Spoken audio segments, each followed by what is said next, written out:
Shalom Bapak Ibu dan Saudara sekalian, kembali kepada renungan harian kita. Tema kita hari ini adalah Jalanmu bukanlah jalanku.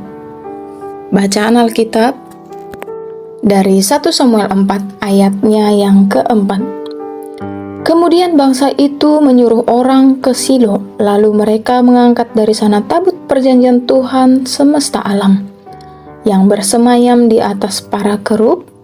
Kedua anak Eli, Hofni dan Fineas, ada di sana dekat tabut perjanjian Allah itu.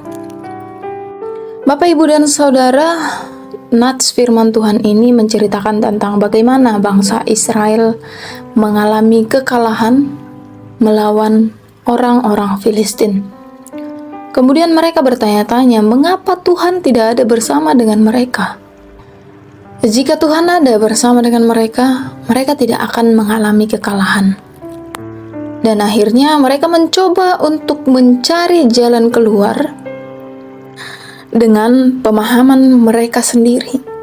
Mereka berpikir jika mereka membawa tabut perjanjian di dalam peperangan, maka Tuhan akan hadir berperang bersama-sama dengan mereka. Pada masa itu memang tabut perjanjian adalah tempat pijakan kaki Tuhan. Maka tabut perjanjian dimaknai sebagai kehadiran Tuhan.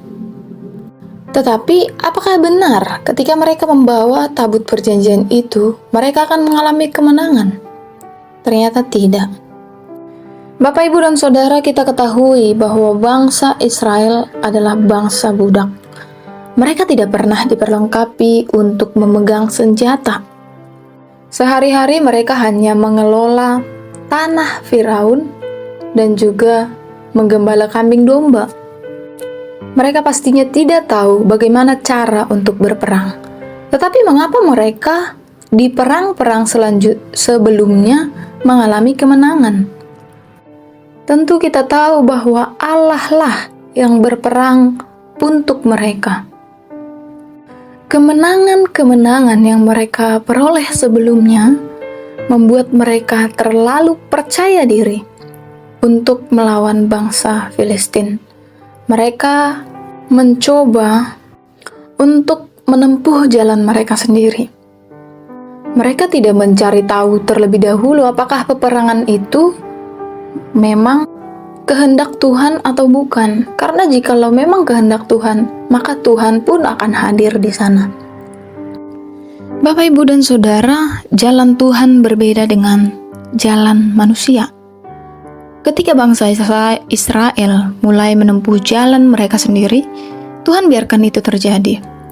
Tetapi apa yang terjadi kemudian? Ternyata jalan Tuhan berbeda dengan jalan yang dipikirkan oleh manusia. Nah, seberapa sering kita seperti bangsa Israel ini? Dalam menjalani kehidupan, kadangkala kita juga mengandalkan kekuatan kita sendiri. Kita tidak menyadari bahwa Tuhan punya rencana yang lebih baik. Tuhan punya jalan lain, Tuhan punya jalan yang lebih indah. Tetapi seringkali kita tidak sabar akan hal itu. Semoga renungan ini memberkati kita sekalian. Tuhan Yesus memberkati.